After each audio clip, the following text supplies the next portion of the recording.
Je vais donc prendre avec vous dans le livre de l'Apocalypse au chapitre 13. Apocalypse chapitre 13. Vous voyez qu'on peut enseigner l'Apocalypse, mais on reviendra toujours. On ne peut pas finir de prêcher la Bible. Amen. Normalement, je devais continuer sur l'enseignement de l'Apocalypse, mais pour des circonstances particulières, je pensais parler de la marque de la bête ce matin. Donc nous prenons Apocalypse chapitre 13 à partir du verset 11. La Bible dit: Puis j'ai vu monter de la terre une autre bête qui avait deux cornes semblables à celles d'un agneau et qui parlait comme un dragon. Elle exerçait toute l'autorité de la première bête en sa présence et elle obligeait la terre et ses habitants à adorer la première bête dont la blessure mortelle avait été guérie. Elle opérait de grands prodiges jusqu'à faire descendre du feu du ciel sur la terre à la vue des hommes. Et elle séduisait les habitants de la terre par les prodiges qui lui étaient donnés d'opérer en présence de la bête, disant aux habitants de la terre de faire une image de la bête qui avait été blessée par l'épée et qui vivait. Et elle lui fut donnée d'animer l'image de la bête, afin que l'image de la bête parle, et qu'elle fasse que tous ceux qui n'adoraient pas l'image de la bête soient tués.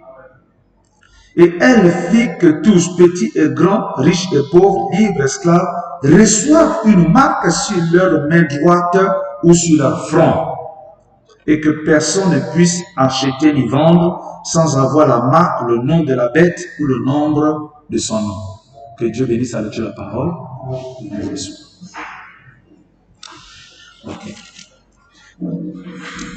Ce matin, j'ai donc résolu de donner une petite leçon d'école dimanche sur la marque de la bête.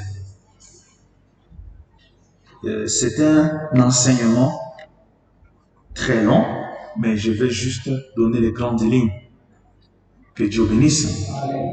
Pour, je crois que c'est 2011 ou 2000, combien, on avait donné un enseignement dessus.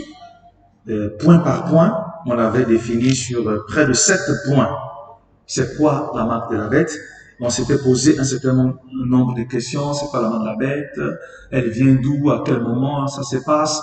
Et nous n'allons pas nous étendre sur tous ces points. Nous allons juste prendre les grandes lignes de ce sujet, la marque de la bête. Et vous savez, mes frères et sœurs, que souvent les sujets aussi importants, aussi grands, il y a des gens qui pensent les connaître. Et même nous pensons les connaître.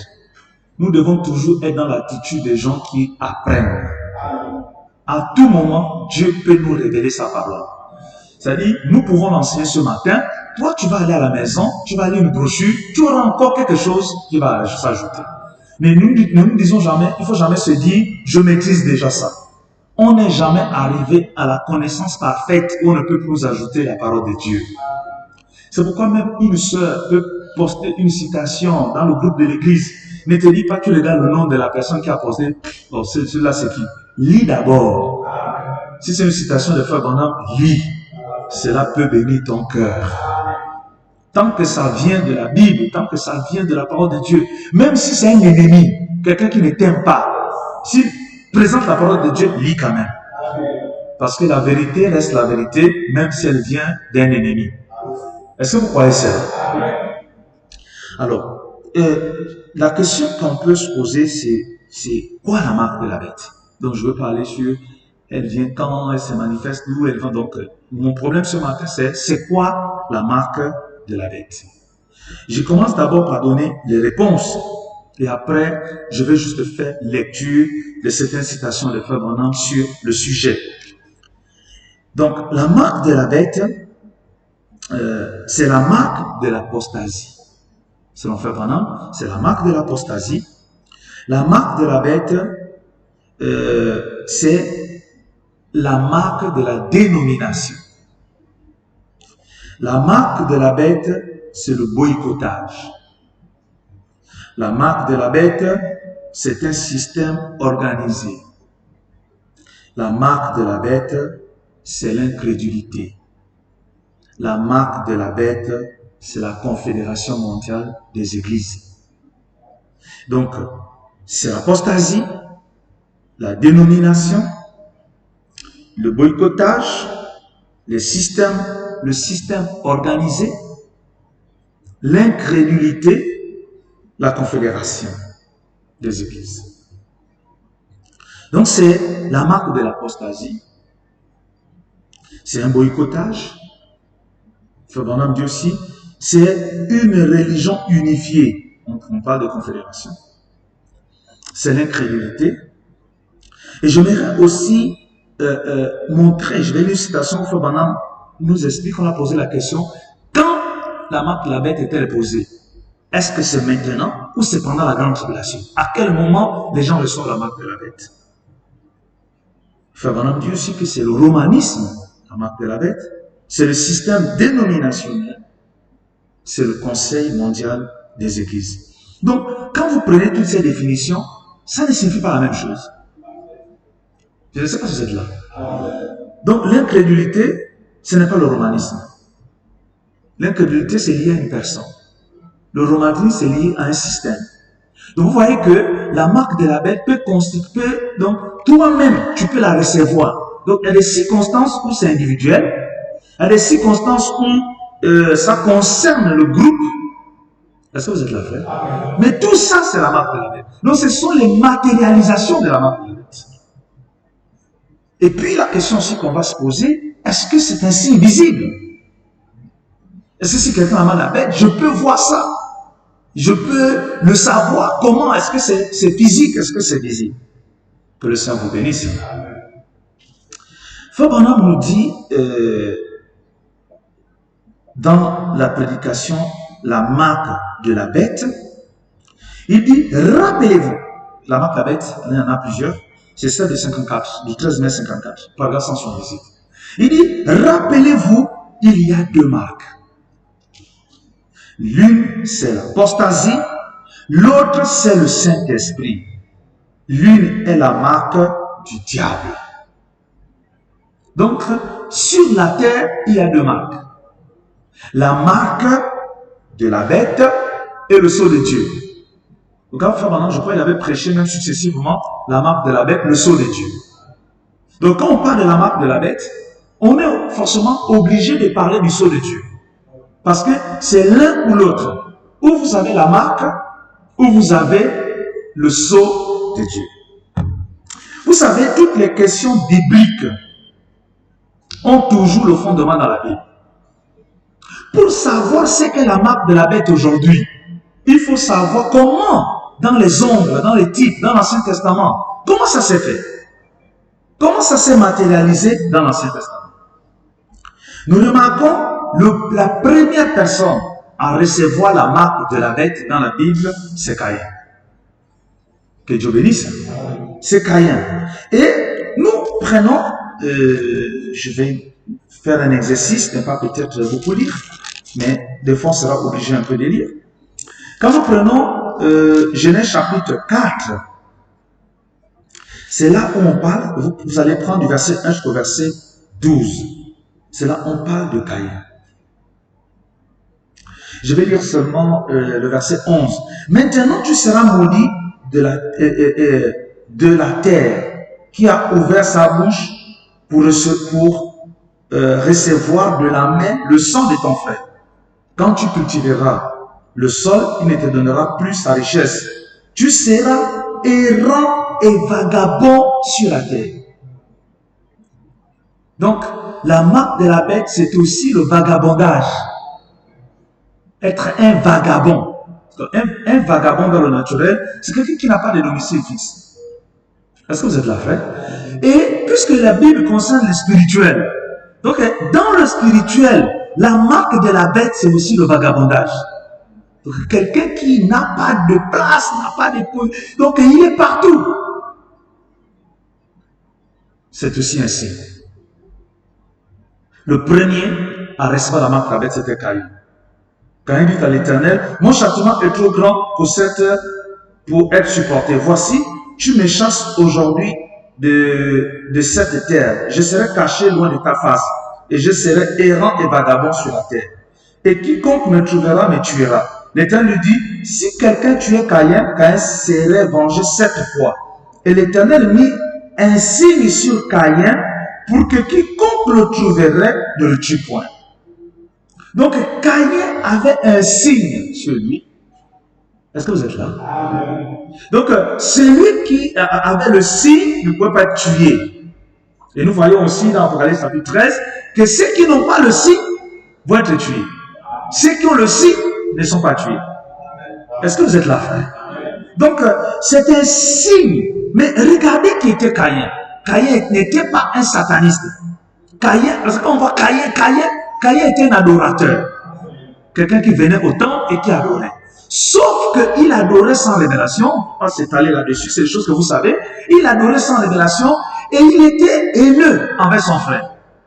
Quand son frère, Dieu l'a exaucé, au lieu de venir vers le frère pour dire, mon frère, Dieu a exaucé ta prière, comment tu as fait? Il a pris quelque chose pour tuer son frère. Amen. Frère Branham dit que tuer son frère, c'est parler du mal de lui. Aujourd'hui, tuer, ce n'est pas prendre le couteau. Frère Branham dit que si vous parlez du mal de quelqu'un, vous tuez son influence. Et c'est même plus grave de tuer quelqu'un de cette manière que de prendre un couteau.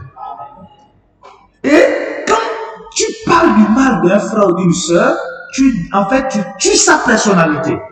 C'est-à-dire que si je parle mal de frère Thierry ici, le frère Thierry, quand je vais chez un frère ici, je critique frère Thierry devant ce frère. Quand Thierry sera devant ce frère, le frère va voir le frère Thierry léger. Il n'aura plus le poids. Même si, c'est-à-dire que je vois frère Thierry, je ne dis pas que c'est ça, je vois frère Thierry en train de vivre mal, en train de vivre dans le péché, en train de faire de mauvaises choses. Je n'ai pas le droit d'aller parler de ça devant un frère.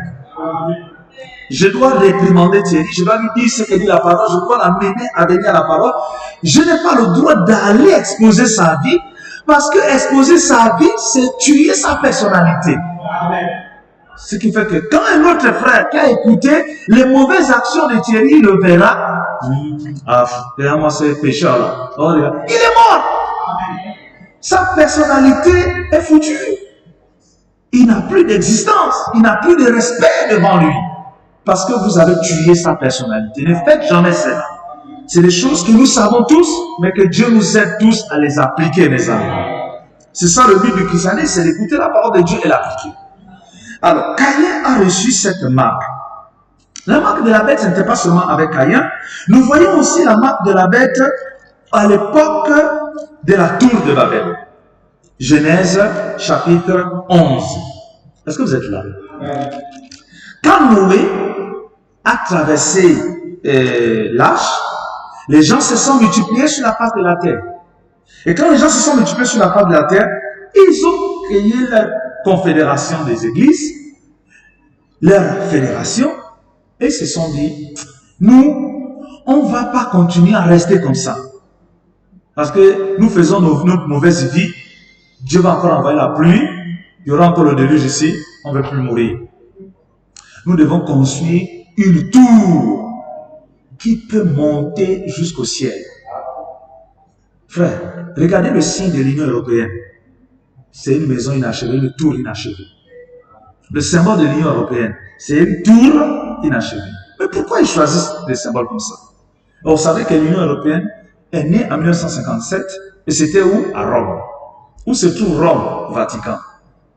Vous voyez, le Vatican se trouve à Rome. Et c'est là-bas où c'est en 57 où cette idée de l'Union européenne, cette idée de l'Union européenne va influencer l'Union africaine, l'Union, et toutes les unions vont s'unir. Le problème, c'est quoi? Tous les hommes doivent s'unir. Est-ce que c'est une mauvaise chose de s'unir? Non, c'est pas une mauvaise chose de s'unir. C'est très bien de s'unir. Mais les hommes vont s'unir sous qui? Le tout n'est pas de s'unir, mais qui est la tête? Si les gens peuvent s'unir et que Dieu est la tête, nous serons là. Si l'humanité s'unit et que Dieu est la tête, mes frères, on va refuser pourquoi? Que Dieu bénisse.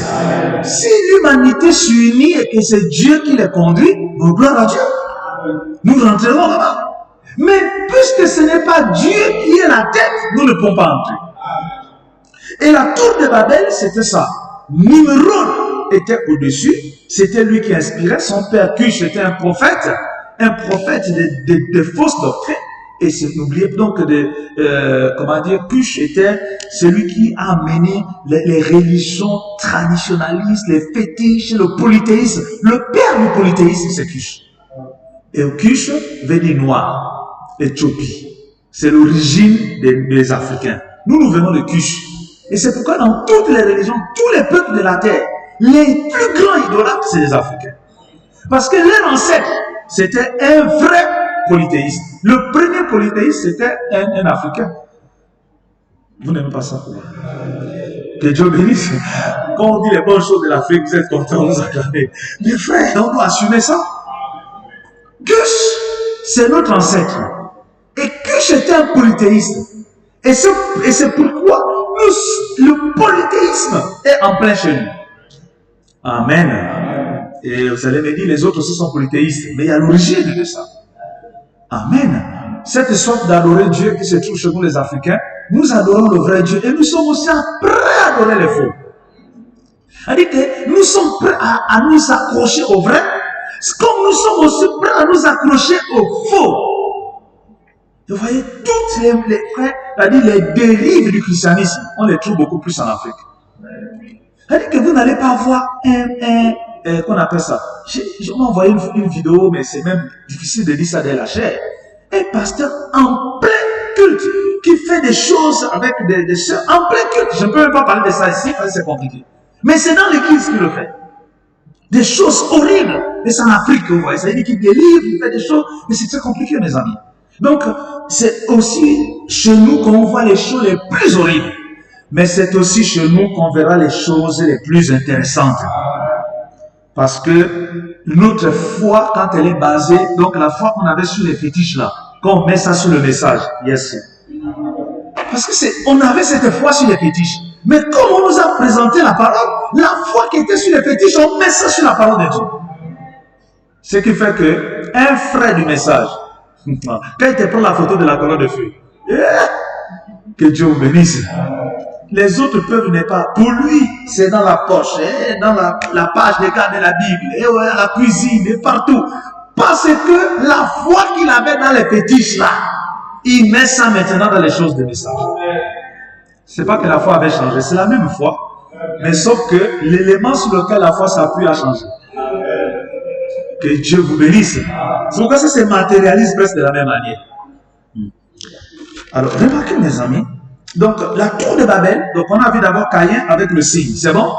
Ensuite, on voit Nebuchadnezzar avec la tour, Nimrod avec la tour de Babel. Tout ça, c'est quoi? La marque de la bête. Qu'est-ce que Dieu a fait? Il est descendu, il a confondu les langages. Nous pouvons aussi voir ici, dans le livre de Daniel, que la marque de la bête s'est accomplie à l'époque de Daniel. J'ai noté 3 versets du livre de Daniel. Daniel chapitre 2, le verset 46. Daniel chapitre 3, le verset 1. Et Daniel chapitre 4, le verset 28. Donc, pour aller vite, je vais lire cela. Daniel, permettez que je retrouve ça rapidement. Donc, ok.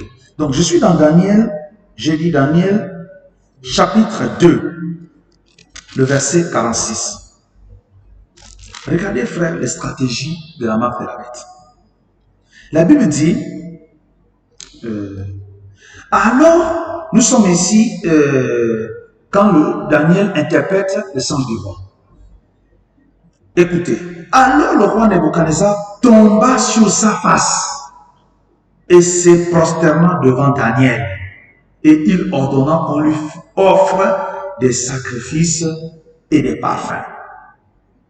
Vous êtes là, frère? Le Daniel a interprété la parole. Ah, Daniel, un vrai prophète. Et le roi demande qu'on s'incline, qu'on reconnaisse que Daniel est un vrai prophète, que la parole qu'il a interprétée est une vraie parole. C'est le roi Nebuchadnezzar qui donne cet ordre. Est-ce que vous êtes là, mes amis?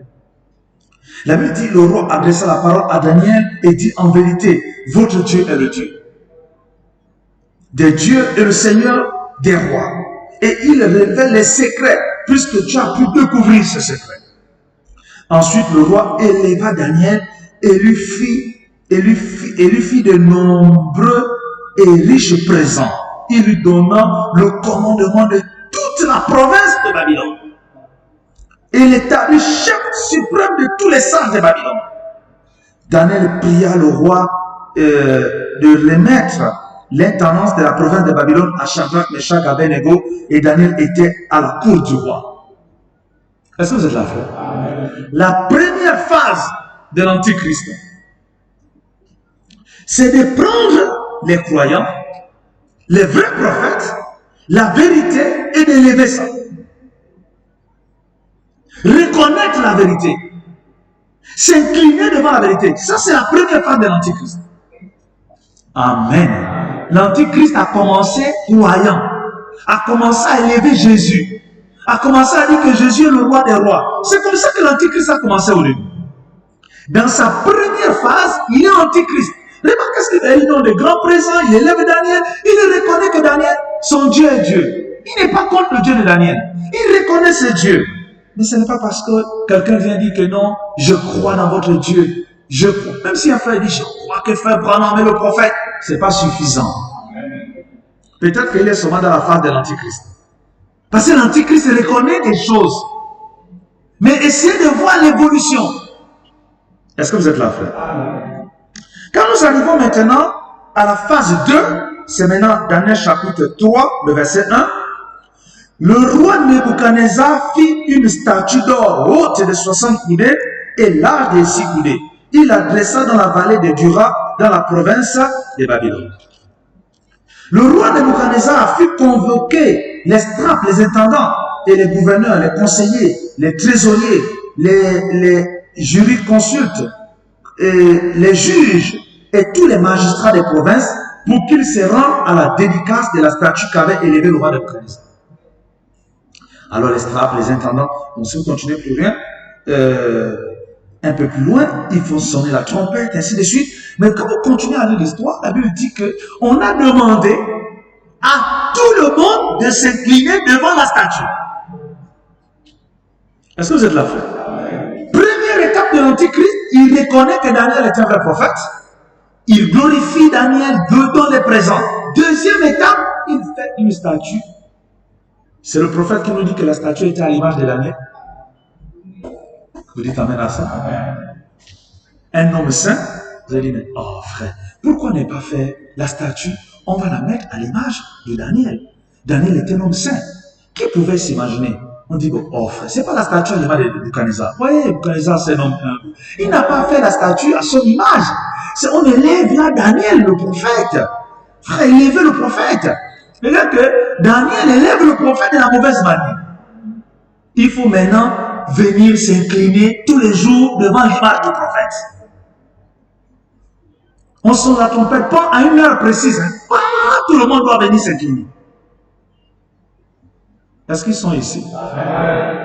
Frère Branham dit, c'était l'image du prophète Daniel. Mais pour que ce que la bête a fait ça comme un programme. Frère Loïc. Un programme. Fallait venir adorer, s'incliner devant l'image du prophète. Daniel, on reconnaît Daniel. On reconnaît que Daniel est le prophète. Tout le monde s'incline. Mais Daniel était prophète. Mais sauf que c'était, Frère Branham me dit que, en fait, il était l'Antichrist. Là, il passait maintenant sur le faux enseignement. C'était la deuxième étape de la bête. Et Frère Branham me dit que la dispensation des gentils a commencé avec l'adoration d'un homme saint. Il dit, la dispensation des gentils va s'achever par l'adoration d'un homme saint, Jésus. Ça dit que là-bas, l'adoration, la marque de la bête, ce n'est pas l'adoration du diable. La marque de la bête, ça va se terminer en adorant Jésus. L'adoration, pas de l'adoration de Jésus, de l'image d'un homme saint. Donc, l'image d'un certain Jésus. C'est ça qu'on va adorer. Et c'est ça la fausse chose. Vous comprenez que on parle de la reconnaissance du prophète. On rentre à quoi? On rentre sur la fausse conception de ce qu'est le prophète. Au lieu qu'il reste que prophète, on va maintenant s'incliner devant lui. Devant son image. C'était faux. La prochaine étape, c'était celui qui n'adore pas. On le jette par la fournaise.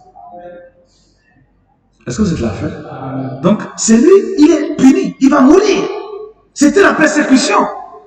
Celui qui ne s'incline pas, on va le tuer. Oh, que Dieu nous aide, mes amis. Alors, mes amis, nous comprenons, et quand vous prenez le chapitre 4, si vous prenez par exemple le verset, à partir du verset, j'ai noté le verset 28,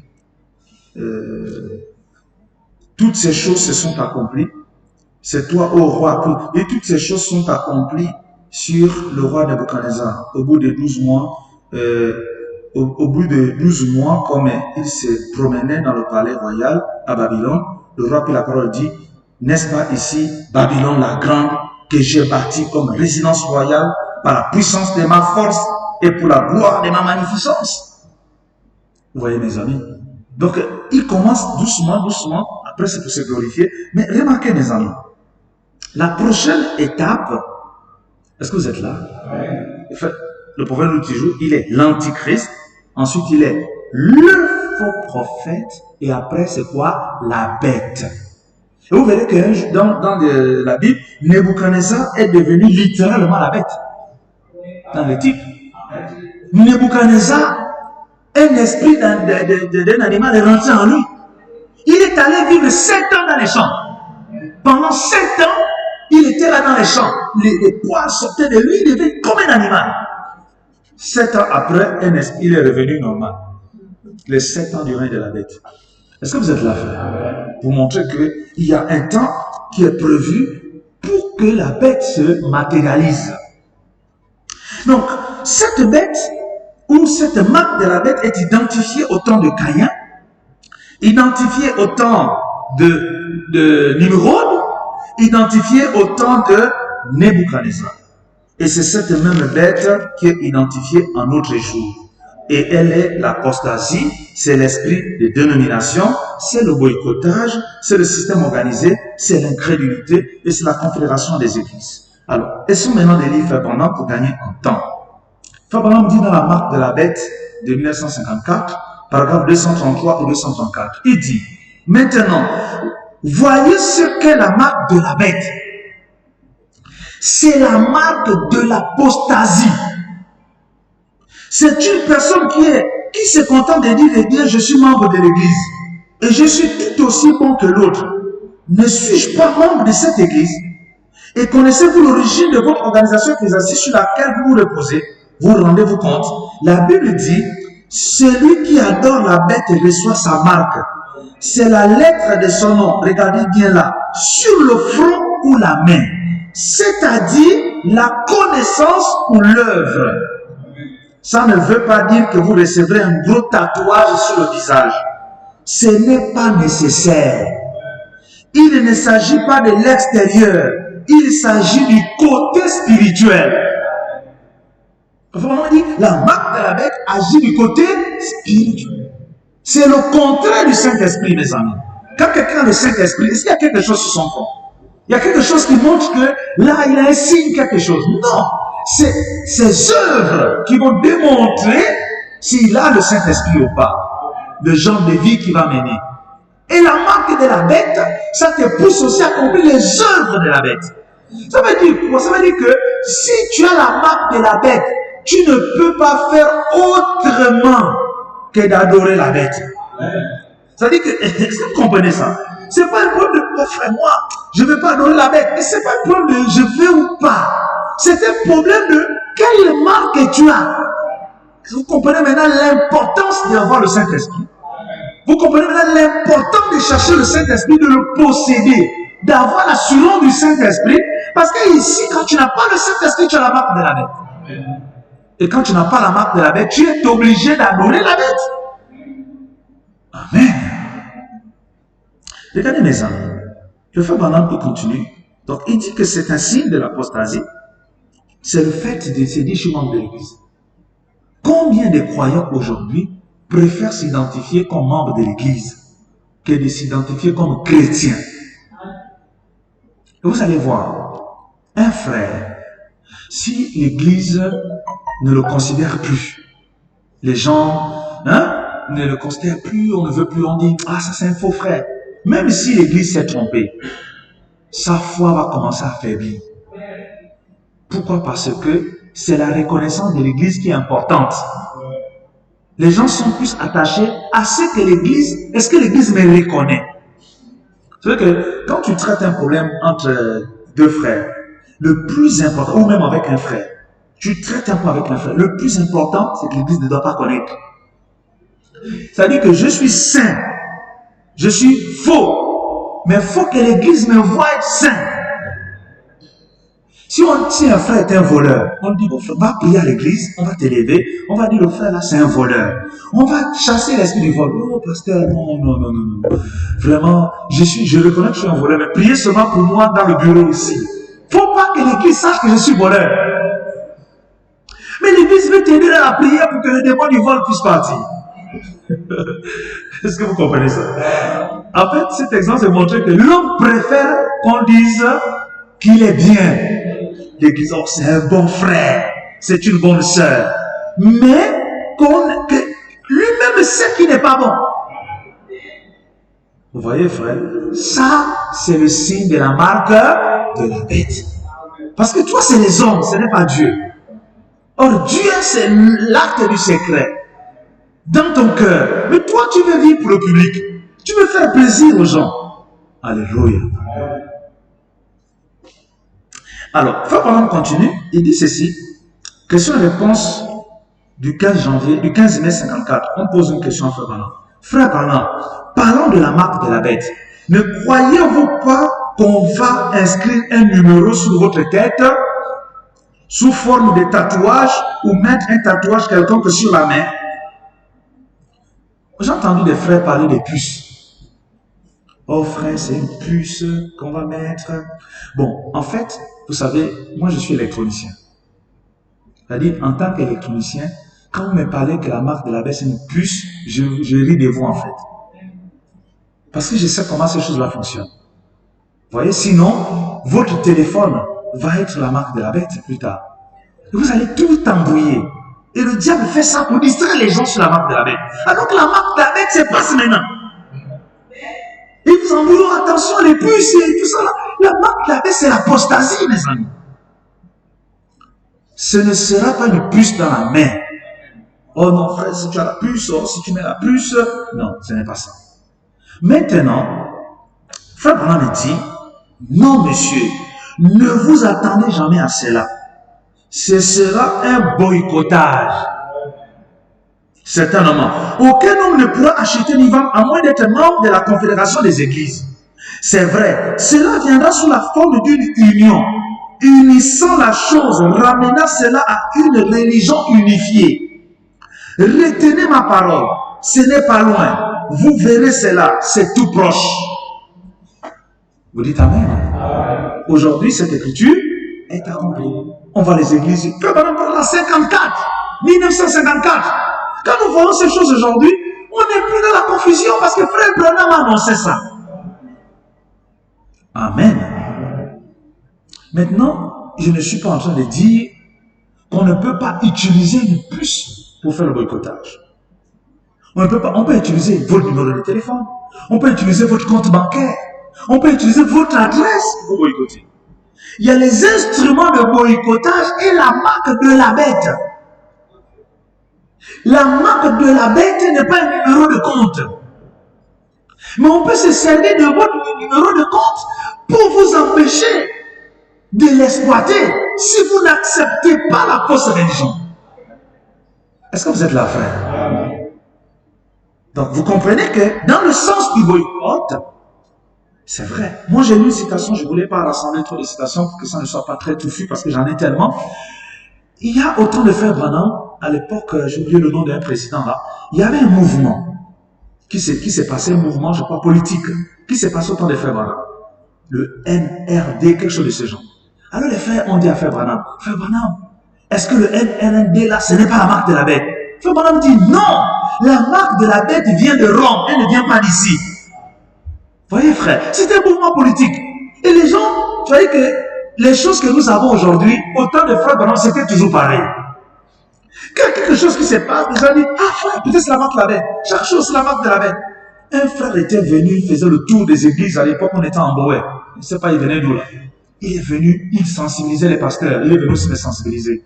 Il dit, frère, la marque de la bête est déjà là, faites attention, pasteur, le prince d'Angleterre, on a mis le puce dans la main, partout il passe, on peut identifier là où il est, c'est la marque de la bête, c'est sur la puce, donc faites très attention, soyez prudents. Mes amis, c'est un message qui affole les gens sur les réseaux sociaux, ne prêtez pas attention à ça. Que Dieu bénisse. Il y a des choses vraies, mais il y a trop de fausseté. Oh, attention, on a pollué l'eau. Ne buvez plus l'eau, frère. Et si on ne boit pas l'eau, là, on va boire quelle eau?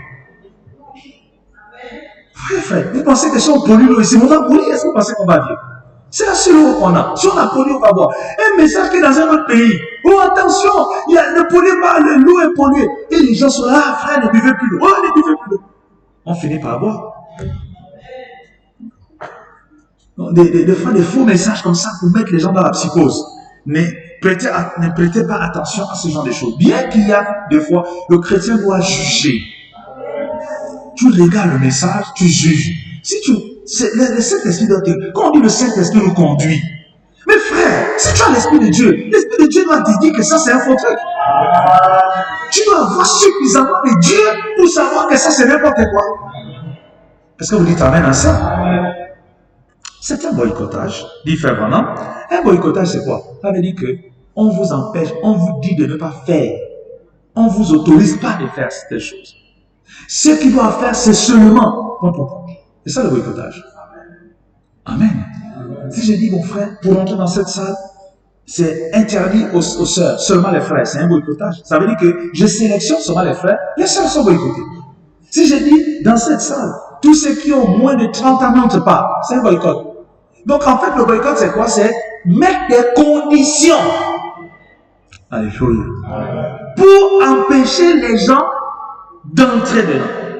Aujourd'hui, l'adoration, tel que les mouvements, tout ce que les gouvernements prennent là, ce sont des mouvements pour boycotter les gens, l'épouse.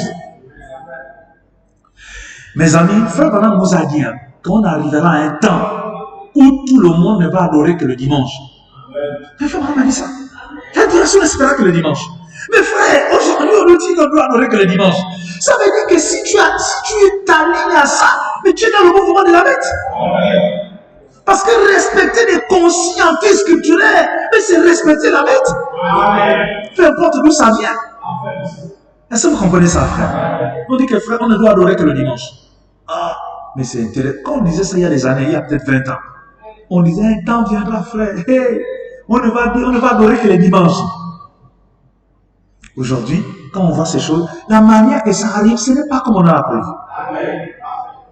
Je faisais une vidéo ce matin quand je venais, j'ai trouvé l'église des Zion, des policiers, frère. L'église catholique des Zion, côté des prix importants. Les policiers. Je vois un monsieur en blanc avec son chapelet, il était là. Je voulais aller à l'église. Les policiers ont barricadé l'église. Et je me suis posé la question. Mais frère, nous on a toujours prêché que les églises catholiques seront ouvertes. Et on va fermer les églises du message. Mais le dimanche aujourd'hui, c'est les églises catholiques qui sont fermées. Faites attention aux distractions du diable. Faites attention aux distractions du diable. Ne rentrons pas dans les distractions. Nous savons que ces systèmes-là, ils travaillent ensemble. Ils sont ensemble. On n'est pas avec eux. Ils sont ensemble. Ils ont la stratégie. Amen. Tout ce que j'enregistre là, il y a des choses que je ne peux pas dire maintenant quand j'enregistre. Que Dieu bénisse. Il y a des choses que je vais parler dans les conversations en privé. Que je vais parler avec les frères. On aura des réunions privées maintenant. Rassemblement des frères. Communion fraternelle. Que Dieu bénisse. Partageons autour de la parole. Là, on va maintenant parler des choses qui se passent pendant les réseaux sociaux. Alléluia. Ici, nous disons des choses, tout le monde prend. Et même les gens pensent qu'ils comprennent ce qu'on dit. Ils ne comprennent même pas ce qu'on a donné. Ils disent, oh, mais ces Branhamistes là, ils sont toujours à côté de Branham au-dessus. Ils adorent Branham. Vous ne comprenez rien. Vous êtes seulement distrait. Vous regardez, mais vous ne voyez pas. Et l'épouse avance. Amen. Écoutez, Frère Branham dit, d'abord parler de la sémence originale. Il dit, 443. Souvenez-vous, très bientôt, il y aura un si grand rassemblement de dénominations que ce sera renversant. Et elles formeront ensemble cette fédération des églises. Et alors, ce genre d'église ici sera forcé de cesser ses activités. Du moins, c'est ce qu'elles croiront. Je ne sais pas s'ils ont vu ça. Écoutez, il faut pas me dire. Et elles formeront ensemble cette fédération des églises. Et alors, ce genre d'église,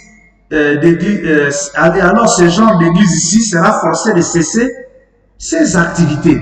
Donc, une église comme la nôtre, elles vont cesser les activités. Il faut maintenant dire, du moins, c'est ce qu'elles croiront.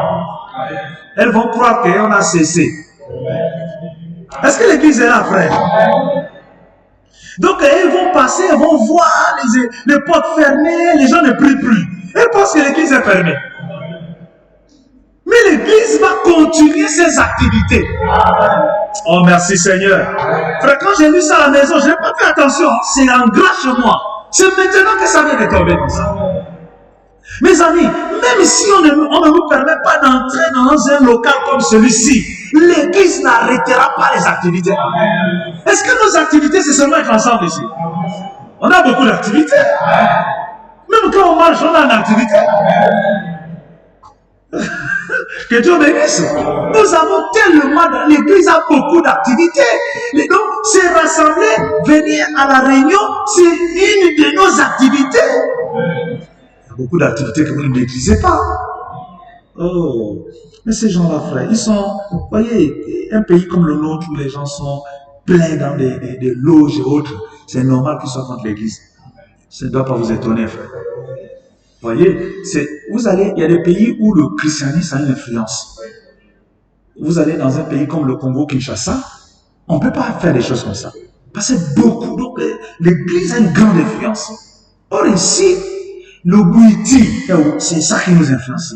Le Bouiti, les francs-maçonneries, la Rose-Croix, c'est ça qui est en vogue. Mais comment donc l'église n'a pas de force? Mais il y a des endroits où les gens, c'est l'église. Mais chez nous, ce n'est pas l'église. C'est difficile de voir un frère, donc un frère là-bas, gouverneur. Mais dans les autres pays, tu vas voir un frère, il est gouverneur, on te dit, oh, il quoi le message? Ouais. Oh, frère responsable de ceci à la police, c'est un frère. Il ne va pas venir, il faut appeler frère. Que Dieu bénisse. Mais ici, oh, chef de police, vous savez où ils sont. Ce soir, tu vas le trouver dans un temple. Si ce n'est pas un temple de gris-gris, ce sera un temple avec des photos des pyramides. C'est l'un ou l'autre. Mais comment ces gens-là, leur cœur est tellement loin de Dieu. Donc, pour eux, Dieu n'a pas d'importance pour eux. Mais Dieu soit loué parce que quand Frère Branham a vu l'épouse défiler, il a vu chaque nation. Donc chaque nation défilait. Et si chaque nation défilait, vous devez croire que le Gabon était là, frère. On dit, oh frère, l'église a échoué au Gabon. C'est toi l'église qui a échoué. L'église de Dieu n'a pas échoué. Dieu n'échoue pas. Si l'église a échoué, mais c'est Dieu qui a échoué au Gabon. Mais Dieu ne peut pas échouer. Vous pensez que quand Moïse était dans l'arche là, Dieu avait échoué? Vous pensez que quand les apôtres étaient dans la chambre haute, fermée, Dieu avait échoué? Quand Pierre et c'est pas Silas, ils étaient dans la prison. Vous pensez que l'église avait échoué? L'église n'avait pas échoué. Ils étaient là emprisonnés. Ça veut dire qu'ils ont commencé à chanter les cantiques. Frère, deux fois chanter les cantiques, c'est important. voyez, les chrétiens aiment chanter. Frère, ça, tu as accusé, chante les cantiques. Tu es en train de travailler, chante les cantiques. C'est-à-dire que les cantiques, là, ça amène la présence de Dieu. Et ça fait que, frère, un ange est venu. Amen. Amen. Vous savez là où venait l'ange? C'est Frère Branham qui nous a expliqué, frère. Frère Branham dit que l'ange là venait de Pierre. Branham dit que l'ange là était sorti de Pierre. Donc, frère, il faut, pour sortir de la prison, il faut que quelque chose soit en toi. Et les gens ont peur de la prison. Amen. Les gens ont peur de la prison parce qu'ils n'ont rien dedans. Pierre avait la chose à l'intérieur. Donc, il peut chanter les cantiques. Donc, l'ange n'est pas venu d'ailleurs. L'ange est sorti de Pierre. Et l'ange est devenu un être humain. Et l'ange dit à Pierre, on va sortir ici. Frère, les prisonniers étaient là. Le même Dieu que tu adores. Les geôliers étaient là. Tu vois, Pierre qui marche. Et Pierre lui-même pensait qu'il rêvait. Des fois même, notre Dieu est grave. Pierre lui-même s'est dit que là, je suis dans un songe.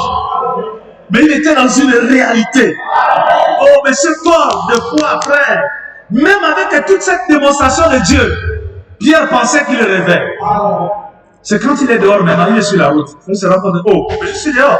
Donc Dieu m'a délivré. Amen. La Bible dit qu'il est parti cogner. Les frères étaient dans une fermée. Il y avait la persécution. Il priait fermé. Pierre vient comme ça. La sœur vient.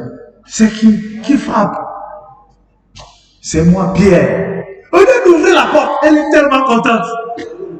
Elle va là-bas. Pierre, c'est Pierre. Qu'est-ce qui se passe? Tu as ouvert la porte? Non, non. Tellement qu'elle était dans la joie, elle a oublié même d'ouvrir la porte. Et la Bible dit, les autres l'ont reproché. Mais tu sais que c'est Pierre. Elle est d'abord d'ouvrir la porte. Toi, tu viens d'abord nous dire. Quand on lit ça, on se rend compte qu'ils étaient pourchassés. On les cherchait, ils se cachaient. Les vrais disciples de Jésus. On les chassait, on les poursuivait, ils priaient dans les maisons, ils priaient dans... C'est pourquoi Frère Branham me dit, du moins c'est ce qu'elles croiront. C'est-à-dire qu'ils penseront que l'église est fermée, mais la véritable église continuera ses activités. Oh, merci Seigneur. C'est en ce moment-là que Jésus apparaîtra. Dites encore Amen. C'est Frère Branham qui est en train de parler, je suis pas en train de jouer. Frère Branham dit, c'est en ce moment-là que Jésus apparaîtra. Et il montrera qui est de l'épouse et qui ne l'est pas. Et souvenez-vous, mes amis chrétiens, je suis un homme. Je peux commettre des erreurs, mais Dieu est Dieu. Alors il ne peut pas commettre une erreur. Toutes les paroles qui ont été écrites doivent s'accomplir. C'est ce que Jésus a dit. Alors, il y a ici dans les Écritures des choses qui doivent s'accomplir. Et celle-là en est une. Ce boycottage qui doit venir. Ce sont des choses qui sont dans les Écritures et qui doivent s'accomplir. Frère Branham dit, c'est quand le boycottage arrive, c'est là où Jésus apparaît. Ça, c'est intéressant, ça. Branham continue, il dit, dans un super signe, je ne vais pas lire tout, il dit, vous savez que la Bible a dit, un super signe prêché en 62, paragraphe 163. Il dit, vous savez, je lis jusqu'en bas, vous savez que la Bible a dit que l'ivresse serait liée, qu'elle serait d'abord mise ensemble, elle se lie toutes dans un grand groupe. La Bible a dit qu'il ferait une image à la bête.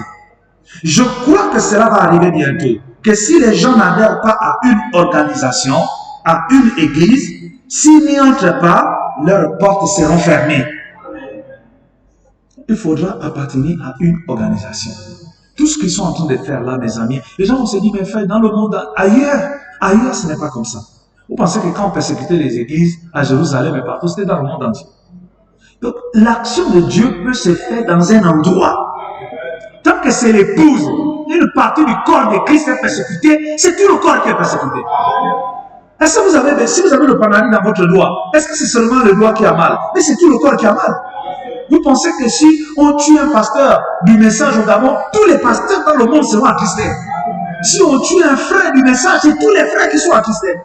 Donc la mort ou la destruction d'un membre de l'épouse, c'est tout le corps. Donc une seule partie du corps peut être en problème. C'est tout le corps qui a un problème. Donc ne nous attendons pas aux frères dans le monde entier. Tant qu'on doit surveiller chaque événement. Si c'est contre la parole, on se met en ligne sur la parole. Même s'il faut perdre nos privilèges, nous allons les perdre. Amen. Nous sommes prêts à perdre les privilèges. Et il dit, les portes seront fermées. Amen. Mes amis, j'ai toujours pensé que le temps que nous avons là, c'est comme le temps de Daniel, le temps de la destruction du temple. Quand le temple était détruit, premièrement, Titus est venu encercler. Et quand il est venu encercler, les gens se sont dit, ah, pas détruire le temple. Les gens avaient peur. Et après, Titus a fait demi-tour. Il y avait des élections. C'est ce que l'histoire nous dit. Et à cause des élections, ils ont laissé ce problème d'envahir Jérusalem, de détruire le temple. À cause des élections. Et Titus est parti, c'est quoi, 2 ans, quelque chose de ce genre. Ils sont allés faire des élections.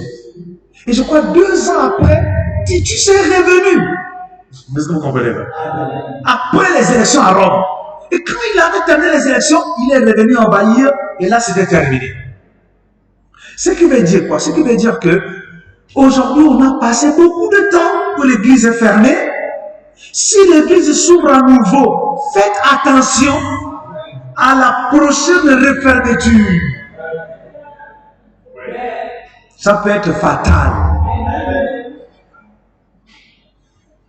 Ça pourrait être le moment. Mes amis, est-ce que vous n'êtes pas prêts de voir ce que Branham a dit se matérialiser dans votre propre vie? Ça ne va pas se matérialiser dans les peureux. Ça ne va pas se matérialiser dans des gens qui ont peur. Donc il a plus peur du gouvernement que de Dieu. Il a plus peur des policiers que de Dieu. Mes frères, tu dois plus craindre de Dieu que les policiers. Oh, je donne amen à ça. Entre Dieu et... Moi, je préfère la punition des gouvernements gabonais. Ils ont dit quoi, là, 5 ans de prison, plus 5 millions d'amende. Mais ça, c'est rien, frère. Ça, c'est pas une punition grave. Mais l'éternité en enfer, c'est grave. Parce que même si tu es libre, tu vas finir par mourir. Tu es en prison, tu vas mourir. Mais quand tu es loin de Dieu, là, c'est plus grave. Il y a des punitions plus graves. C'est celle de Dieu qui est plus grave. C'est Dieu que je dois avoir peur. Tout en respectant les autorités. Amen. Hein? Est-ce qu'on ne respecte pas les êtres humains? On respecte tout le monde. C'est ce que Dieu nous a dit de faire. Ok? Nous n'avons pas peur, mais nous avons la crainte. Il faut vraiment bien une différence entre la peur et la crainte. Il parle ça même dans le mariage. Il dit, je n'ai pas peur de mon épouse, mais je la crains. Mon épouse n'a pas peur, mais elle craint. Elle doit être obéissante, pas par peur, mais par crainte. Et des fois, on peut confondre ces deux mots. Vous voyez, il faut vraiment dire la peur, ça c'est satanique. Mais la crainte, ça veut dire un profond respect. Je n'obéis pas par peur, mais j'obéis par profond respect. Je ne fais pas du tort à mon épouse parce qu'elle va me faire du mal, parce qu'elle va me frapper. Elle ne peut pas me frapper. Elle n'a pas assez de force pour me frapper. Mais du fait que j'ai un profond respect pour elle, il y a des choses que je ne peux pas faire. Est-ce que vous comprenez ça, frère? Même un jeune frère, ou je ne sais pas, un frère, tu peux avoir des gros muscles. Il ne peut rien te faire. Le pasteur ne peut rien te faire. Il n'a même pas des muscles. Ok? Mais pourquoi il dit quelque chose que tu dois faire? Ce n'est pas parce que tu as peur. C'est parce que tu respectes cet homme. C'est ce que nous devons faire vis-à-vis de Dieu. Ce n'est pas que nous avons peur de Dieu, mais nous avons un profond respect. Ce n'est pas un point de peur. Vous êtes là, mes amis. Et Dieu, nous le respectons plus que tout le reste des choses. Il prend la première place dans nos vies. Le premier commandement, tu adoreras le Saint-Dieu de tout ton cœur, toute ton âme. Il n'y aura plus rien d'autre devant ta face. Aucune loi ne peut être au-dessus de la loi de Dieu devant toi. Alors, le deuxième point, l'autre point, c'est quoi? C'est l'incrédulité. Comme on dit dans l'harmonie de l'unité, prêché le 28 janvier 58, paragraphe 129, il dit, vous ne pouvez rester neutre. Vous ne pouvez rester neutre. La Bible dit qu'en ce jour, toute homme qui n'est pas scellé du Saint-Esprit recevra la marque de la bête. Tout homme qui n'est pas scellé du Saint-Esprit reçoit quoi? La marque de la bête. Qu'est-ce que la marque de la bête? L'incrédulité. Ne savez-vous pas ce que si vous avez été enseigné par vos pasteurs dans l'Ancien Testament, lorsque la trompette sonnait, si un homme voulait s'en aller libre, il pouvait le faire. S'il ne le voulait pas, il allait vers le poteau et on lui perçait l'oreille avec un poisson pour avoir refusé d'être libre. Et si vous refusez d'être libre, alors vous servirez ce chef de corvée le reste de vos jours. Et vous êtes perdus. Amen.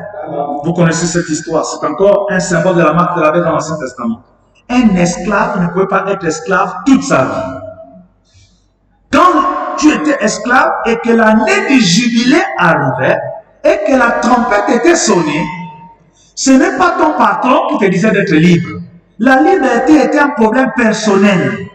Tu devais avoir été enseigné par le prêtre en te disant, attention, quand la trompette sonne, tu es libre. Et quand la trompette sonnait, ce n'était plus au prêtre de venir te dire, oh frère, tu es libre, tu n'es plus esclave. C'était ta décision à toi. C'est-à-dire que tu es là, le chef de corvée, tu es en train de débrousser là. Eh, viens pousse ici. Eh, tu entends seulement. C'est la trompette. Tu dis, eh, alléluia. Oh non, débrousse ici. Tu prends seulement ma tête, tu jettes. Est-ce que tu l'as fait? En fait, quand la trompette sonne, tu deviens un peu comme. Tu deviens un peu désobéissant, frère. Pourquoi? Parce qu'on a toujours pensé que tu es esclave. Mais la trompette te rend libre. Et le maître n'avait plus de pouvoir sur toi. Parce qu'il y avait une loi qui donnait les consignes de l'esclave. L'esclave devait se soumettre à son maître. Mais cette loi qui donnait le pouvoir sur le maître était limitée au son de la trompette. Et quand la trompette sonnait, le maître n'avait plus de pouvoir sur toi. Tu vois, quand la trompette de l'évangile sonne, le péché n'a plus de pouvoir sur toi. Tu es libre. Et quand la révélation t'a prêché, tu es dans l'obligation de croire. Si tu ne crois pas, c'est l'incrédulité et c'est la marque de la bête. Parce que rejeter la révélation de Dieu, c'est rejeter Dieu, c'est rejeter le leçon, c'est tout rejeter. Et en contrepartie, on te pince. On perce l'oreille. Vous savez c'est quoi l'oreille percée? C'est qu'on peut déjà prêcher, tu ne comprends pas. C'est pourquoi ne piétinez pas les gloires. Ne parlez jamais contre la vérité. Quand tu parles contre la vérité, Dieu te donne un esprit de gardement. Vous savez, mes amis, je devrais peut-être pas le dire ici, mais des fois, je suis dans des groupes avec des frères, des pasteurs, des gens, on fait des débats sur la parole. Mais des fois, j'écoute les gens, c'est-à-dire que quand ils parlent, tu dis, oh Seigneur, c'est pas l'esprit d'égarement. Parce qu'il y a de ces citations, de ces versets de la Bible. Quand tu lis, c'est-à-dire que quelqu'un est dans une position, c'est-à-dire que c'est comme s'il attend que tirer. Dès que tu dis, femme, on dit, Père, frère, c'est comment? Tu es dans l'égarement, c'est quoi ton problème? Est-ce que tu es un frère? C'est pourquoi quand le message est venu dans ce pays, c'est parti dans les dénominations que vous voyez. Les gens que vous voyez maintenant, ils viennent là, que c'est des prêtres, avec des tiers comme ils imitent maintenant les prêtres. Oh, archevêque, les ceci et tout ça là. Ils ont reçu les brochures de frère Branham. Ils avaient les brochures, ils ont brûlé ça. Le frère Ben, il y a des années, m'avait dit, il a assisté quand on brûlait les brochures de frère Branham. Après la réunion, on prend les brochures comme ça, les dénominations que vous voyez. Le message est arrivé chez eux. Ils ont pris, ils ont brûlé. Mais quand vous rejetez, maintenant ils ont maintenant les tiers, comme les archevêques catholiques. Mais vous brûlez ces tiers où? Mais frère, je vous avais montré une photo ici pour dire que la tiers là, c'est le dieu Dagon. Mais frère, vous regardez sur les pierres, comment les adorateurs, les prêtres Dagon, les prêtres de Dagon, allez sur Google, tapez prêtres de Dagon, image, vous allez voir c'était quoi, comment ça vient. Les prêtres de Dagon avaient des chapeaux comme ça avec la flèche là. Ces chapeaux que le pape porte, ces chapeaux que maintenant les pentecôtistes veulent porter. Vous avez condamné l'église catholique, vous allez porter maintenant les vêtements. Ça veut dire que vous êtes retourné à ce que vous avez voulu. Mais l'épouse de Christ n'entrera pas. Tu viens d'être non, comme l'église évangélique charismatique apparentée. Tu es là avec le chapeau comme un prêtre. Mais tu es de quel système? L'épouse n'est pas dans des choses comme ça. C'est la parole de Dieu qui n'a pas l'apparence. Les gens pensent que c'est sur l'apparence. Donc je vais venir. L'apparence, c'est du charlatanisme. Ah, c'est le truc des prêtres. Quand on dit prêtre, c'est vague, c'est large. Même dans l'occultisme, il y a les prêtres. L'homme aime des choses qui impressionnent. Tu vois, je suis habillé simplement ce matin. Je lui dis, ah, pasteur, là, tu n'as pas mis la veste. Frère Branham dit, je préférerais un pasteur en bleu de travail, mais qui reste dans la vérité. Que quelqu'un qui a le col blanc ici, tout le reste est noir. La blancheur, c'est un peu de vérité. Tout le reste est noir. Il met son peu de vérité ici. C'est ce que Frère Branham dit. Il dit, mais frère, c'est pas sur ses apparences. Mais pourquoi ils font ça? Mais c'est leur nature. Tu ne peux pas changer la nature. C'est ce qui fait que les frères du message qui vont rentrer dans les dénominations, donnez-leur seulement quelques années. Vous allez voir ce qu'ils vont faire. Vous allez voir ce qu'ils vont faire. Mais ils ont commencé à faire ces choses. La dénomination, c'est grave. L'incrédulité. Branham dit, étroitez la porte. Il dit, vous direz, et la marque de la bête, ça viendra pendant la tribulation.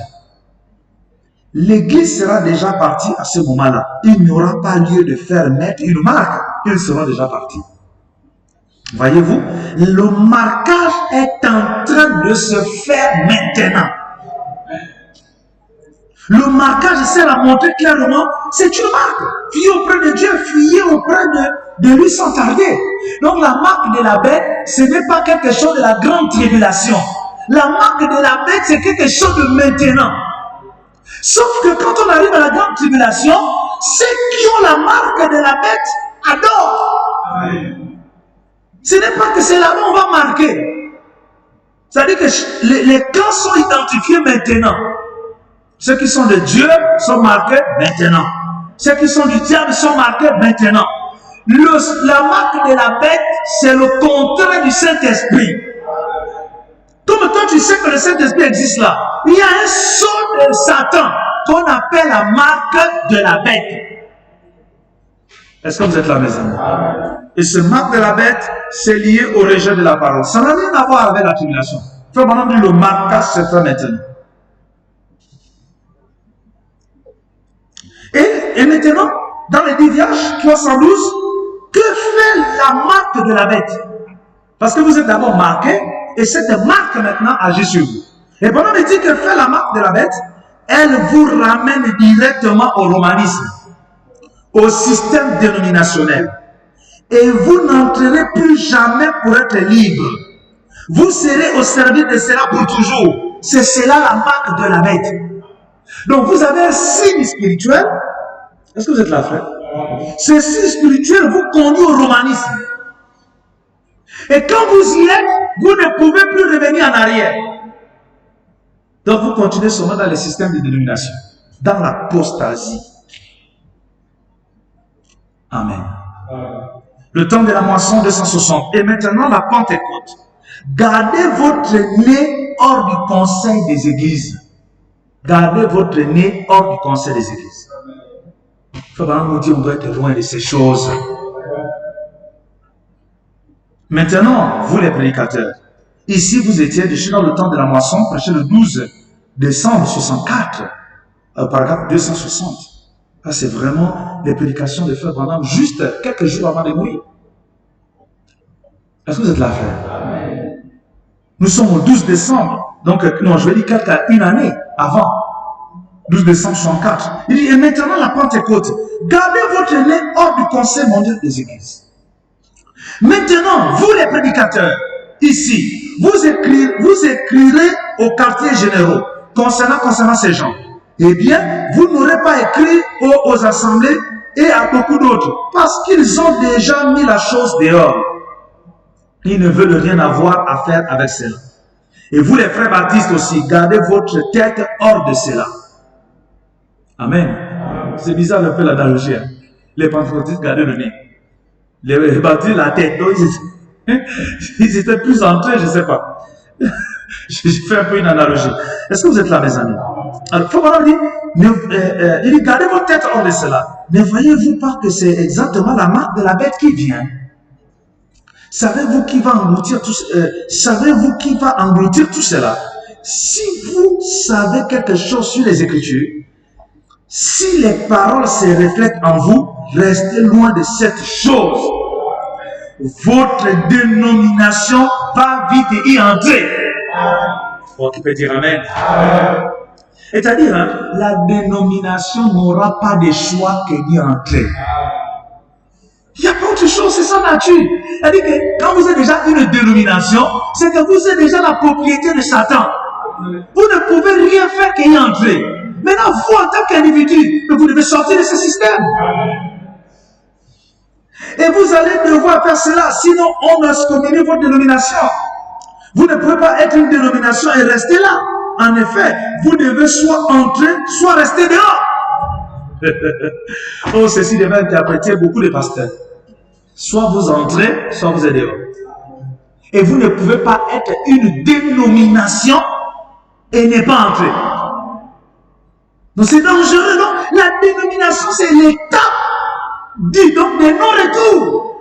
Donc quand Fabara me dit, la marque de la bête, c'est la marque de l'apostasie. L'apostasie, c'est quoi? C'est quand une église n'est plus conduite par l'Esprit de Dieu. C'est un système d'hommes. C'est une organisation. Et quand ça devient une organisation, ce n'est plus Dieu qui conduit, c'est Satan qui conduit. Et quand vous êtes dans cette organisation, vous êtes une église apostate. Une église qui est dans l'apostasie. Et cette église, c'est ce qu'on appelle la dénomination. Et la dénomination ne peut rien faire d'autre qu'y entrer. Amen. Parce qu'elle ne peut pas faire autrement. Alors, permettez-moi de lire un long texte de l'exposé qui résume comment ces choses se passent. Et nous allons nous arrêter par là. Dans l'exposé des actes de l'Église, je suis à la page 376. Frère Branham, dans l'exposé, a expliqué comment ces choses vont se passer. Il dit ceci. Les groupes de la fausse Église se rassembleront dans un conseil écuménique d'église. Ce conseil écuménique des églises est l'image faite à la bête. Apocalypse 13, 11 à 18. Puis je vis monter de la terre une autre bête qui avait deux cornes semblables à celles d'un agneau et qui parlait comme un dragon. Elle exerçait toute l'autorité de la première bête en sa présence. Elle obligeait la terre et ses habitants à adorer la première bête dont la blessure mortelle avait été guérie.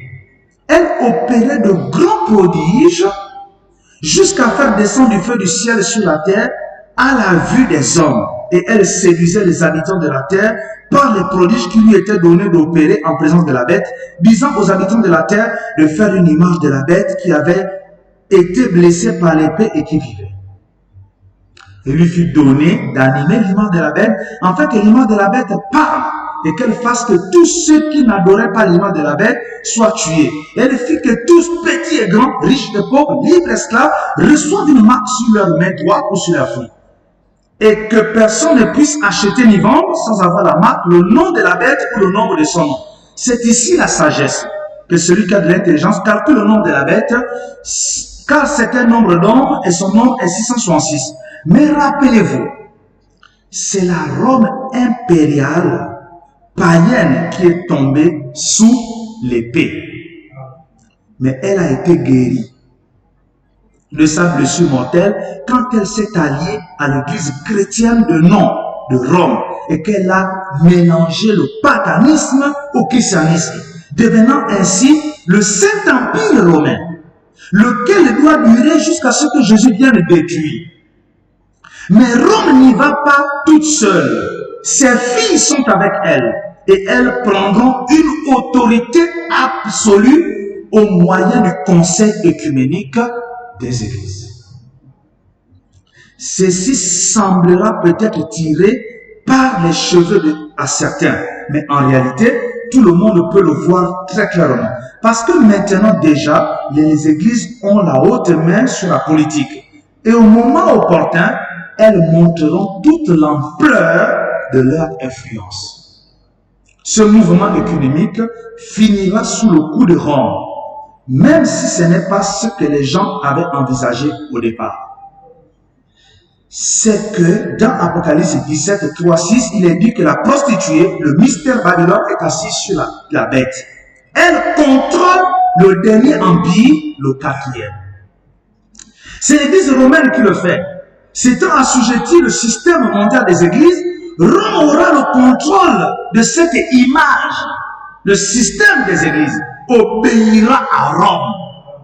Car c'est Rome qui contrôle l'ordre du monde. Ainsi, tout le monde devra appartenir au système mondial des églises où se trouver dénués de tout. Car ils ne pourront pas acheter ni vendre sans avoir la marque de la bête sur la main ou le front. Cette marque sur le front signifie qu'ils devront adopter la doctrine du système mondial des églises qui est celle de la Trinité. Est-ce que vous êtes là, frère? Je vais faire une petite pause ici. J'ai suivi les cours de théologie. L'une des doctrines théologiques, c'est la Trinité. Ils peuvent tout vous enseigner, mais si vous ne croyez pas la Trinité, c'est-à-dire que la Trinité, c'est la base du paganisme. La Trinité a commencé avec Cush. Et elle était symbolisée par un triangle rond, la tête d'un homme.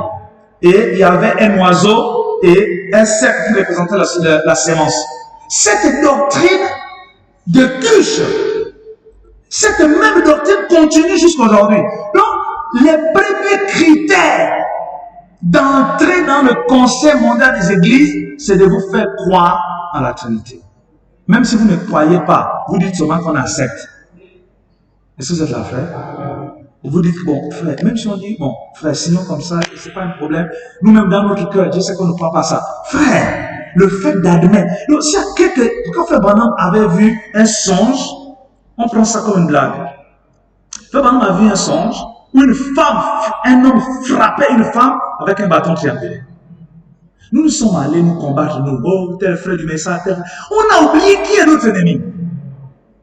Et on se combat entre nous alors que l'ennemi, en fait, l'ennemi fait du chemin. Fait du chemin dans l'épouse, au milieu de l'épouse. Et les gens sont en train de se combattre. Comment l'ennemi entre? Mais sur le système dénominationnel. Regardez comment fonctionnent les églises du message aujourd'hui. Mais comme des dénominations. Vous allez voir que le pasteur est l'autorité full. Plus personne, il fait ce qu'il veut. Il peut tomber avec des sœurs, il continue sur son église. Est-ce que vous comprenez ça, frère? Il peut faire tout l'argent de l'église, c'est pour lui, tout est à lui. Donc c'est un système. S'il meurt, c'est son fils qui prend le pouvoir. Mais frère, est-ce que ça c'est divin, ça? Vous comprenez que ce genre de système qui envahit nos églises aujourd'hui, mais c'est rentré petit à petit. On a laissé ça entrer, on a laissé, on est là, tel frère, il dit, tel frère ceci, tel frère ceci. Mais le système est entré. La finalité, c'est que si vous devenez l'apostasie, vous n'aurez plus de choix qu'accepter. Sinon, vous perdez les privilèges. Comme les frères ici et les sœurs sont prêts, on leur a dit, bon, toi tu dis, oh non, je ne peux pas mon bac, tu ne vas pas à l'école. Ah non, pardon, mon avenir. On dit, mon frère, tu travailles ou non, je travaille dans telle société, tu ne travailles plus. Qui est prêt? Qui est prêt à dire, frère, tu ne travailles plus? On va dire, il y a même qui dit, ah frère, si je ne travaille pas bien aimé, je vais faire mes plantations. Tu ne feras même pas les plantations. Personne ne pourra ni planter, ni acheter, tu ne vas rien faire. Quand tu fais même tes plantations, tu vas vendre ça chez qui? Vous voyez que c'est un boycott. Frère, où tu as Dieu ou tu n'as pas Dieu. Est-ce que quelqu'un est là? Ça veut dire que nous n'avons pas de choix que soit de se mettre pleinement avec Dieu. Frère, vous devez abandonner ça. Il n'y a plus de demi-mesure. Nous arrivons à un tournant où il n'y a pas il y a plus, frère. On ne peut pas continuer. Amen. Oh, je suis ceci. Oh, j'ai telle chose. Ça ne marchera pas, frère.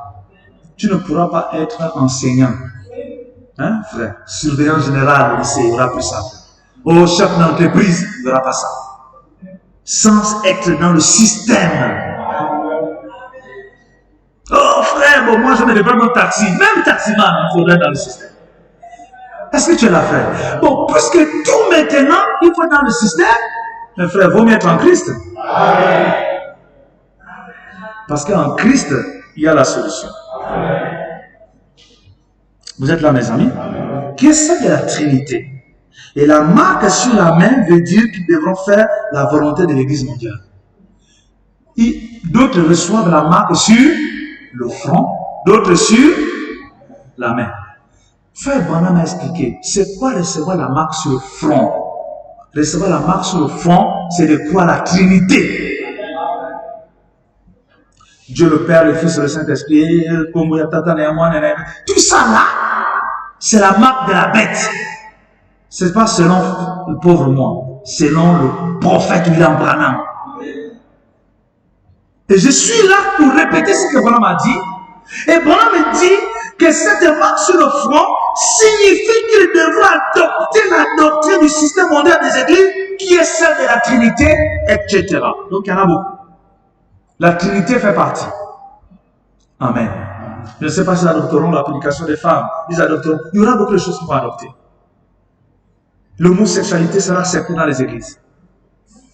Est-ce que vous comprenez, frère? C'est déjà là.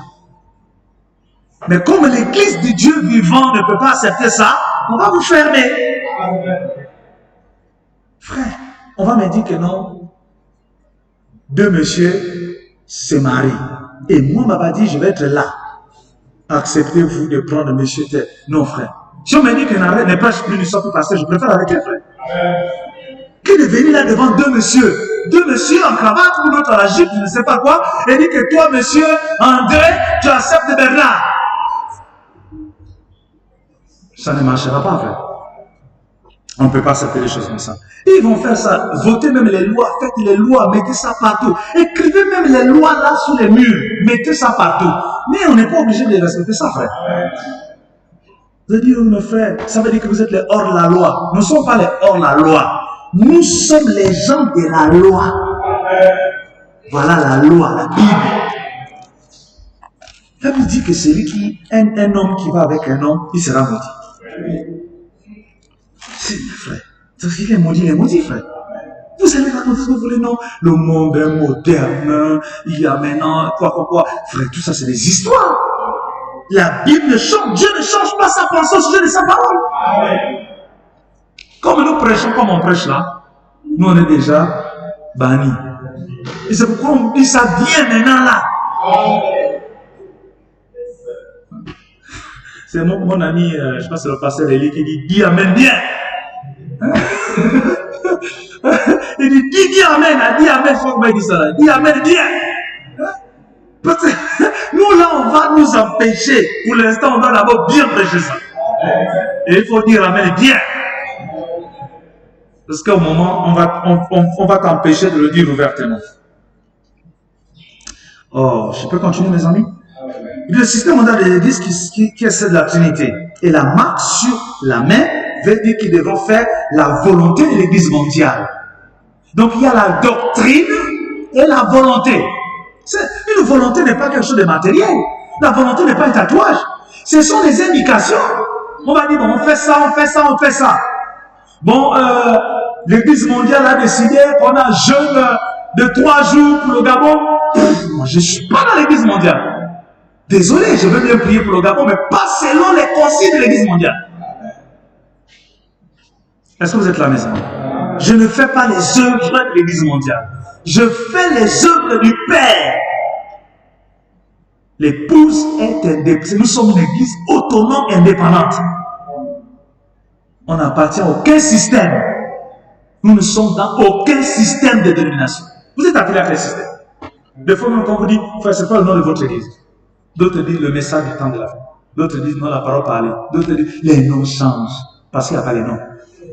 On n'a pas, nous ne sommes pas de dénomination.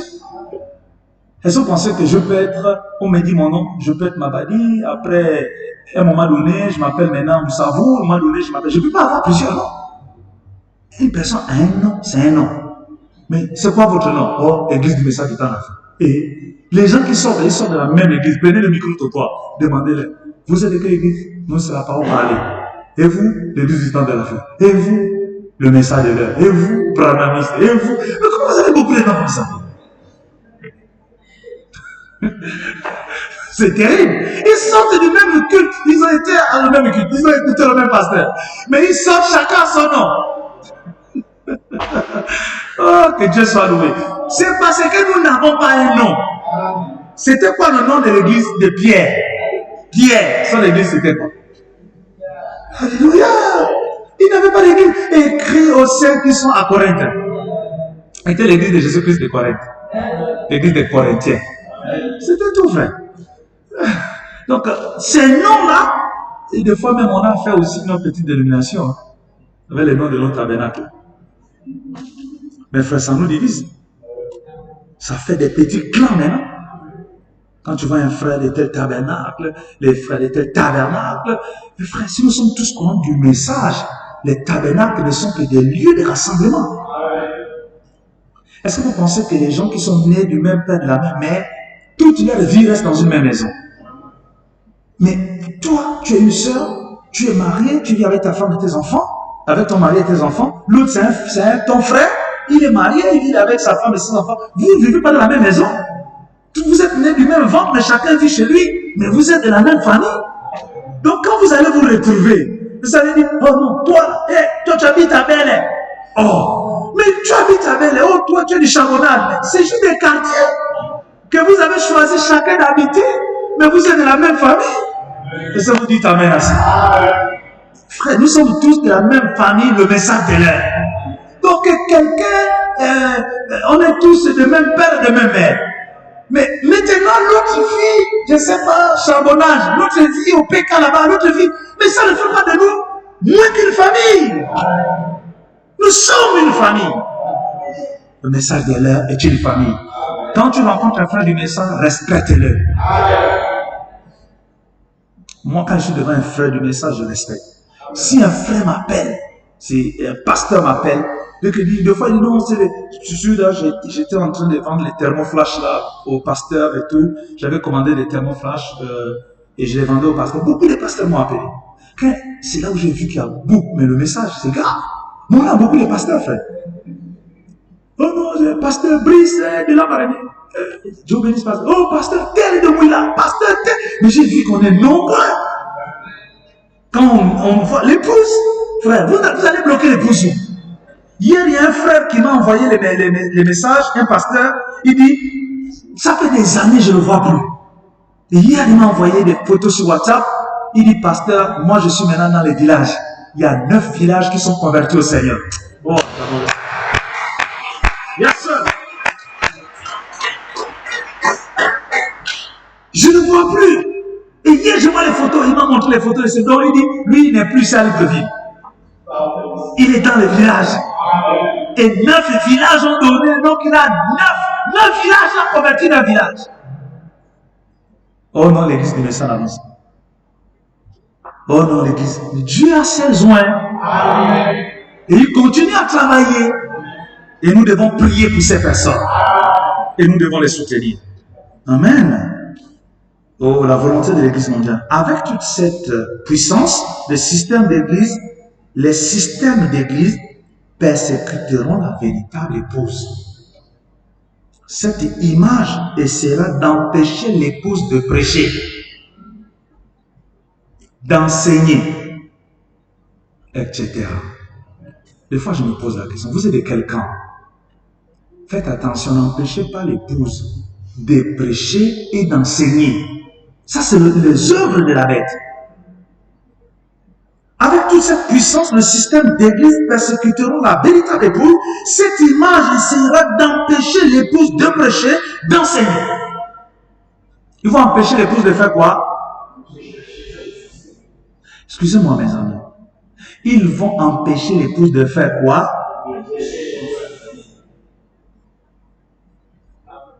Et tu as ta bande là, tu mets, on ne va pas t'empêcher.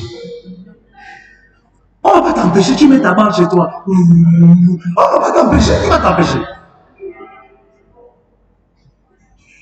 Tu penses que tu mets là-bas, tu es là, tu mets là-bas, qui va t'empêcher? On ne va pas t'empêcher. La chose qu'on va empêcher, c'est prêcher et enseigner. Ça là, ils ne veulent pas. Frère, vous connaissez combien de gens lisent le message? Combien de gens? Et il y a un frère dénominationnel qui est venu ici, il a dit, il voulait le vendre du message. J'étais là, il a dit, je veux les brochures. J'ai dit non, mais, j'ai dit quelle brochure? Il dit tout. J'ai dit tout ce que vraiment m'a prêché, il dit tout ce que vraiment m'a prêché. J'ai dit, mais tout ça en anglais, il dit, il comprend l'anglais. Donnez-lui tout. On a pris, on a copié dans ces. J'ai dit, amène une clé de 8 gigas. J'ai copié tout, je l'ai donné, frère. Moi, je ne vais pas refuser ça. On a laissé, on a les sites internet, on a copié tout, on avait ça dans la clé USB. On a donné tout. Sans droit d'auteur, tout, on a tout donné. Est-ce un élu? Est-ce, là, je ne peux pas savoir. Mais ce que je sais, c'est que les brochures du message, il y a des gens qui les lisent pour étudier c'est quoi les banalistes. Qu'est-ce qu'ils sont? C'est quoi leur Dieu là? Qu'est-ce qu'ils font? Parce qu'on ne nous comprend, on ne nous comprend pas. D'autres pensent que nous sommes des saints, l'épouse, les vrais enfants de Dieu. D'autres pensent que nous sommes les sorciers. Frère, je ne savais pas qu'on nous prend pour des sorciers. Donc on dit, moi depuis, vous savez, quand tu es dans un système, tu ne sais pas ce que les gens parlent dehors.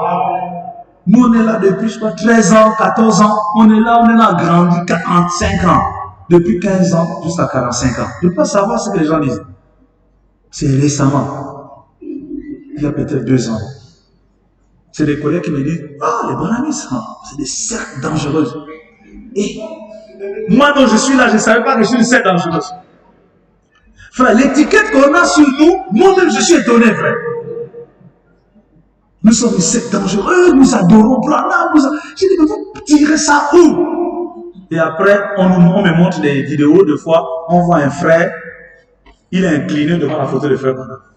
On dit, regardez ce que vous faites. J'ai dit, oh Seigneur, non, c'est à cause de ces gens-là. Mais c'est les lépreux. C'est les lépreux au bord de la maison. C'est les lépreux qui sont autour de la ville. Moi, je suis dans la ville. Moi, je ne sais même pas ce qui se passe. Hors de la ville, il y a beaucoup de lépreux là-bas. Traversez ces lépreux. Entrez dans la ville et vous verrez que le message, c'est quelque chose de très bon. Ne vous fatiguez même pas à dire à nos soeurs, à nos sœurs, non, mais vraiment, vous aimez les mini-jupes, vous ne vous voyez pas vieilles, vous ne voyez pas, mais nos sœurs aiment ça. Elles aiment s'habiller comme ça. De façon décente. Donnez les mini-jupes à nos sœurs, elles vont refuser. Même en cachette, elles ne vont pas porter. Parce qu'elles ont déjà le sceau de Dieu. Et le sceau de Dieu les empêche de faire une telle chose. Amen. Alors mes amis, j'espère que vous avez saisi cela. Nous devons prendre le sceau de Dieu. Et quand nous avons le sceau de Dieu, alors la marque de la bête ne peut pas nous atteindre. Quand vous avez la marque de la bête, il n'y a pas de chemin de retour. C'est mieux de dire, il ne faut pas dire à un frère que tu as la marque de la bête. Parce que quand quelqu'un a la marque de la bête, il ne peut plus se repentir.